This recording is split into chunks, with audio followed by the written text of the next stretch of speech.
Հարգելի քաղաքացիական պայմանագիր կուսակցության падգամավորներ, մի հատ խնդրանքով եմ դիմում ձեզ։ Ես մի օրենքի նախագծով էի հանդես եկել, որի մասին տեղեկացրել եմ ձեզ դեռևս 1 ամիս առաջ։ Ինչի մասին էր օրենքի նախագիծը։ Դուք գիտեք, որ մենք ընդունել ենք օրենք ազգային ժողովում 2024 թվականին, ըստ որի 27 տարին լրացած քաղաքացիները կարող են վճարել գումար եւ ծառայել կրճատված ժամկետով։ Բայց մի կարգավորում կար, որ վերջի պահին մտցվեց ՊՆ-ի կողմից, դա այն էր, որ օրենքից կարող են օգտվել միայն այն անձինք, ում 27 տարին լրացել էր 2024 թվականի օրենքի ընդունման դրությամբ, այսինքն 2024 թվականի փետրվարի 12-ի դրությամբ։ Դրանից հետո 2029 թվականին ունենք մի եզդի տղա ազգությամբ, ով վերադարձել է, որպեսզի վճարի 8 միլիոն դրամ եւ ծառայի 1 ամիս ժամկետով, սակայն նրան չեն կարողացել տանել ծառայության, քանի որ իր 27 տարին լրացել էր օրենքի լրանալուց հետո, այսինքն 25 թվականին։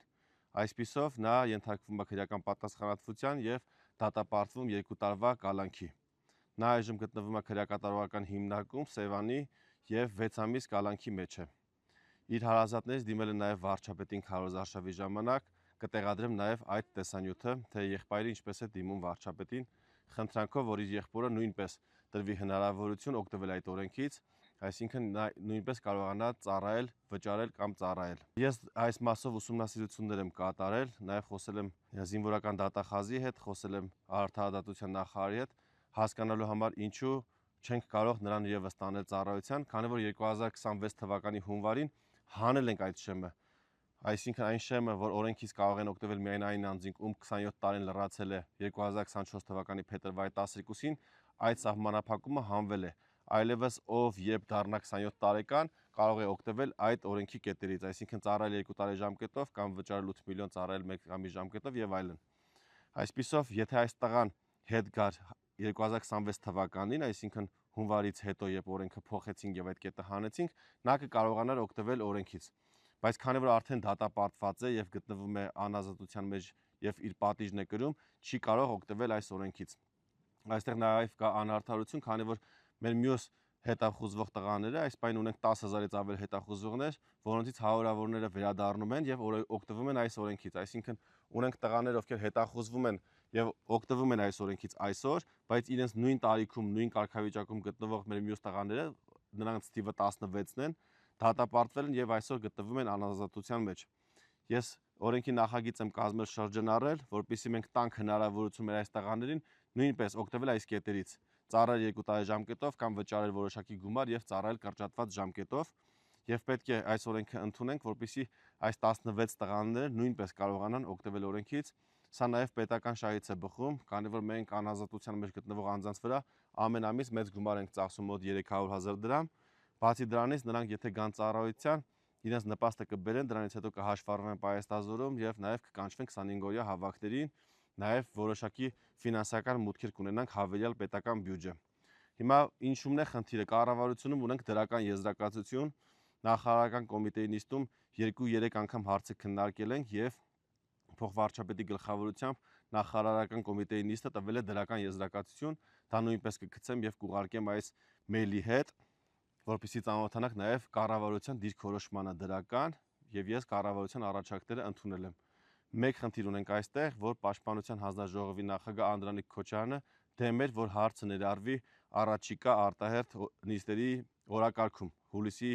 2-ին, 3-ին, որը որ մենք պետք է ունենանք։ Ես նաև խոսել եմ Արայիկ Հարությունյանի հետ, աշխատակազմի ղեկավարի, պարոն Հարությունյանին խնդրել էի, որպեսզի հարցը ներառվի արտահերթ նիստերի օրակարգում, պարոն Հարությունյանը ասել էր, որ որևէ խնդիր չկա։ Ցավոք սրտի, երբ որ Պաշտպանության հանձնաժողովի նախագահը դեմ կարծիք է արտահայտել, կառավարությունը հրաժարվել է ներառել արտահերթ նիստերի օրակարգում, միջև մենք մեր խմբակցության միջև հարցերը կլուծենք։ Քանի որ ազգային ժողովը շուտով իր գործունեությունը ավարտելու է, ես խնդրում եմ, որպեսզի մեր падգամավորները եւ նաեւ խորհրդի անդամները որոշում կայացնեն եւ հարցը ներառենք այս արտահերթ նիստում, որը մեկնարկելու է հուլիսի 2-ին, 3-ին։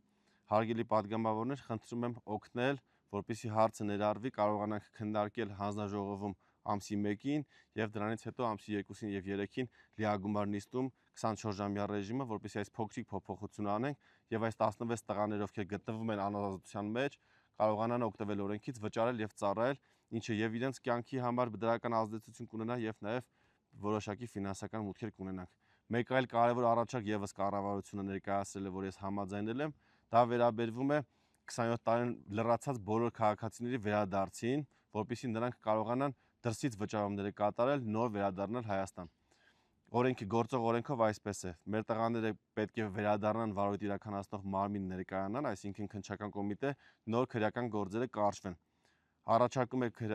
քննչական կոմիտեն, որպեսզի փոփոխություն կատարենք եւ այս պահանջը պարտադիր ներկայանալու հանենք, որպեսզի ավելի մեծ թվով քաղաքացիներ վերադառնան եւ որոշակի խուսափելու տեղ չունենան, քանի որ որոշ փաստաբաններ այսօր կարողանում են դա վիճարկել եւ դատարանում առանց որևէ խնդրի հաղթահարել եւ այս անձինք ոչ գումար են վճարում եւ ոչ էլ ծառայում են, պատճառաբանելով, որ նրանք հետախուզվում են, չունեն փաստաթղթեր եւ չեն կարող վերադառնալ վարույթ իրականացնող մարմին ներկայանալ,